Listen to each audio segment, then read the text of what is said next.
Good afternoon, folks. It is 1:30 p.m. Central Standard Time right here in the United States of America on April the 20th, 2022. Hope our creator is keeping you well and safe wherever you are in the world. Please make sure to hit that like button and share this across other platforms and subscribe if you're new. And hit that bell for critical future updates should we have any. Well, last night, literally after I posted my video from those M flares, literally as I was on doing a live premiere, this shows up. We had an X flare. Oh man, like if I had waited 15 more minutes I would have actually had it, but oh well, it is what it is. Solar weather's unpredictable, right? Speaking of that, we can clearly see that all of Australia, Asia, India, all of the islands over here, Japan, even into Russia, just really had one heck of a good blast. In fact, the tail edges of it actually got over here into Hawaii. That's how big this thing was. I mean, it reaches from almost Central Africa and goes all the way over here to Africa. To Hawaii. That's a pretty big span, folks. Now, where do you think it came from? Do you think it came from that big Sunspot group, 2993 and 2994? If that's what you're thinking, you would be incorrect. It actually came from the departing one. Like, wait a minute. What? Are you kidding me? Matter of fact, one would think that there was like some kind of a competition between this Sunspot group and this one here that was cresting the limb. It's kind of funny. Well, it appears that the departing Sunspot, though, which is this one here, 2992, won this final round with the moderately strong M7.3 at 136. But unfortunately, AR 2992 is no longer in view, and potential eruptions around this region will not be Earth-directed. However, with that being said, it wasn't done yet. The departing active region, as it crested the limb, produced the strongest solar flare of solar cycle 25 in terms of peak X-ray flux. The X2.2 event peaked at 3:57 a.m. UTC time this morning. Any associated CME, however, will be directed away from the Earth. Solar activity during the past 30 days has increased drastically, with 5 of the top 10 strongest flares of cycle 25 detected during this period alone. We did have a radio 3 blackout. We'll come over here and we'll take a look at Space Weather Prediction Center. We had an RE3 blackout impact, which is a wide area blackout of high frequency radio communications, loss of radio contact for about an hour on the sunlit side of the Earth. We also had low frequency navigation signals degraded for about an hour. The beginning time was at 3:55 UTC time, and estimated velocity was 1,630 kilometers per second. We had 10 centimeter radio bursts. Beginning time was at 3:54 UTC time, and it ended at 3:55 UTC time, which is the maximum time also. The duration was literally for about 1 minute, but the peak flux was 509 solar flux units. Over here on spaceweatherlive.com, we can see all of our flares. We can see our M flare here, M3.5. We see, actually there was 2 events here. There were 2 M's, then we had 2 M's here, and then this was our X. And then, this morning, we had an M1.96. And we just had another eruption here that was a C7. In the past 24 hours alone, the sun has produced more than 19 solar flares, folks. The tally includes the 6M class explosions and the powerful X2.2 class flare here, as I had recently just showed you. It is likely to continue as close to Sunspot Complex 2993/24 turns toward Earth in the days ahead. The sun producing this flare, its Earth orbiting satellites detected the X2.2 class explosion on April the 20th at 3:57 a.m. Remarkably, it did come from the far side, though, which really is amazing. However, it's not visible at all. Now, there's something to keep in mind here. This Sunspot group that actually produced this was larger than an X2.2.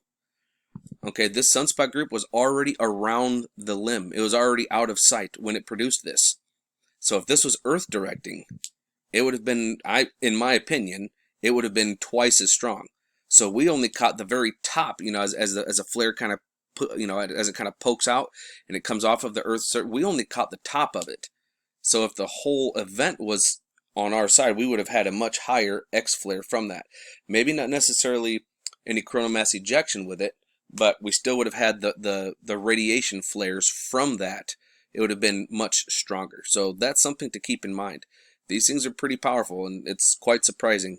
In fact, mariners and ham radio operators more than likely did experience a notice of loss of radio contact at frequencies below 30 hertz for as much as an hour. Shortly after the flare, the U.S. Air Force reported a Type 2 solar radio burst, a natural form of radio noise produced by shock waves in the sun's atmosphere. Ironically, this radio burst filled with the loudspeakers of shortwave radios on the day side of Earth with static during the radio blackout mentioning that I just mentioned. Terrestrial radio stations were briefly replaced with solar noise. Wouldn't that be crazy? You're sitting here and you're talking on your ham radio and all of a sudden you hear like, whoa, that's what happens. Folks, I gotta be honest with you, this right here is our Sunspot group that we're looking at that's coming around the limb, and they've actually divided it into 2 different Sunspot groups, which they shouldn't have done. This is actually old returning 2975. It is a large Sunspot group. Now, it's been relatively quiet. It hasn't really produced any major boomers since it's come around the limb. It produced a pretty good one, but it's been pretty quiet. And what I'm fearing is that it's ramping up for a big one. And here's why I say that. Now, not only do we have this big, large Sunspot group that's, got a lot of potential, these 2 have serious potential, and so do these. There's actually a blue one, red, and blue. So you got positive, negative, positive right here. And when I say ramping up, I literally mean ramping up, because this is something that I've looked at, and I think it's drawing its energy. Look at the surface of the sun here. In this action, you can see that there's every one of these spots that are like green and yellow are positive and negative. The blue being positive, the red being negative, right? And then it goes, it turns orange, yellow, and then from blue it goes to like a greenish color, right? Look at all of this energy. All of this energy. It's all energy, and it's all being drawn, and this whole area is shaded in positive and negative energies. Almost like it's drawing. Now look at it from a distance, like it's drawing into this area up in here. It's like it's drawing all of it towards here. Let's hope that that's not the case, but that's what I'm seeing when I look at this. And if that be the case, if we end up having a major X flare, we're watching it ahead of time. We're watching how it draws the energy in for a major eruption, if that's what I'm seeing. I'm not saying it is, but I've not seen half the sun like this. Because I mean, look over here, you see plenty of gray. Over here, not much for, as far as like positive and negative energies, but over here you're seeing a whole lot. Do you see the difference between that and that? I think it's drawing its energy, so we're definitely going to have to keep our eyes open. And as we come over here to spaceweatherpredictioncenter.noaa.gov, we can clearly see that right here was where we had our M flare, right here at the northwestern coast of Africa. And this is what we've had in the past 12 hours roughly. Now you can see that we're staying in a really high flux for our baseline for flares. And then here comes our C flare that almost hit M right there, right over the United States, up into Canada, all of Central America, Mexico, and the majority of South America. Yeah. Yippee-ki-yay to that, right? And I came over here to our National Buoy Center, and check this out, folks. This bugger is going off again here in New Phuket, Thailand. But watch this. Look at this activity here. This was a major spike. This was a huge spike going up. And then look at this one. It jumps back down. What in the fragnog? Look at this.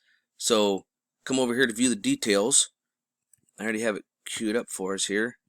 And look at these drops. It's over a meter. These are in meters, folks. Meter being just over like 3 feet. That's 1.5 meters. Solid of a drop. And on the other ones, they were over 1.5 meters jumped up positive. So that would be indicative of an earthquake, in my opinion. So come over here to look at our volcanoes and earthquakes discovery, and sure enough, we have an earthquake right here. So please be careful for high water, folks. Beware of tsunamis. I have a feeling this is going to produce a lot of water waves for sure. And if we look here, it's right along the ring, our ring of fire, which is actually over here. But what happens is you have this little plate here in the middle, okay? And this right here is one plate. Now you've got this side pushing this way, this side pushing this way, and what's going to happen? You got all this pressure. Look at all these earthquakes here. You got all this pressure moving up, and it's be like a teeter-totter effect because you got this little plate in between two big ones. So it's going to kind of teeter-totter back and forth. Like, you know, you got to hold your hand out and just kind of rotate it back and forth. It's going to teeter-totter like that, which is going to cause those buoys to go up and down. So that's what's happening to this region. It is literally teeter-tottering. Ooh, keep your eyes open, folks. If you happen to live or know anybody that lives in this area, please tell them get away from the edge of the water, because yeah, this whole region is going to be crazy. I mean, look at these earthquakes. This was a 4.0, I believe. Yep, 4.0. But look at all these over here. And keep in mind, all of our earthquakes that we're seeing, like this is a 4.1, it's actually a 5.1. The Richter scale was actually reduced by 1 whole point as soon as the inventor died. As soon as he died, they shut it down by 1 point because they didn't want people to panic. Yeah, that's a great plan. Coming back to our national buoy data, I came here and I actually put in for the year for you can come to here, put in the date and time. I put in for yesterday to look at that one, and look at this. It went up over 2 meters from here to here. That is 2 meters of a jump, folks. That's over 6 foot, and then spiked back down. So it went up and then kind of slammed back down again. That whole region is just being shook like crazy. Please pray for these people over there, folks. Please. And remember, keep your eyes open, have no fear, and have love in your heart, because it's the only way forward. Solar Wolf out.